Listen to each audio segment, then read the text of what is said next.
What's good, dudes? Dude Dining here.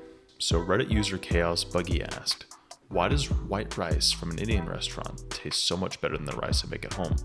When I inevitably run out of leftover rice before my leftover curry, I'll make my own by throwing some basmati rice into a rice cooker, but it's just never as good. I get the Zafrani brand from Costco. Google tells me it's just unseasoned basmati rice, so what gives? First off, it's all about that Basmati, baby. Those restaurants are picking out the top shelf stuff aged like a fine wine, which pumps up the aroma and texture you're missing out on. Aging pulls out moisture, making each grain a flavor bomb. And yeah, Zaffarani's cool and all from Costco, but it might not be the same VIP rice the pros are jamming with. Now let's talk prep. These culinary wizards are giving their rice a spa day with a thorough rinse and a long soak, getting rid of that clingy starch and making each grain stand tall and solo.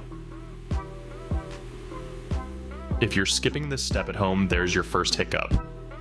And how they cook it. Oh man, it's not just toss it in and forget it. They're using methods that have been around since fire was the new tech. We're talking absorption steaming, and sometimes they throw in a little salt, or a squad of spices like bay leaves, cardamom, cloves, and cinnamon to sneak in some stealthy flavors. Butter or ghee. Yep. They're not shy about it. A little dab adds a whole layer of rich, nutty goodness that your rice cooker at home is just crying for. Water ratio. This is where the magic happens. Too much or too little, and you're playing rice roulette. The masters have this dialed into an art ensuring every grain comes out just right, not too soggy, not too dry. So if you're aiming to elevate your Basmati game, get in there with the rinse and soak play around with the water levels. And don't be afraid to introduce a little salt and spice into the mix.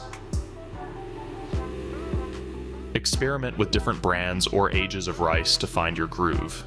Let's turn that homemade rice into a masterpiece worthy of a spot next to your curry. Keep cooking, keep experimenting, and as always, keep it tasty, my dudes.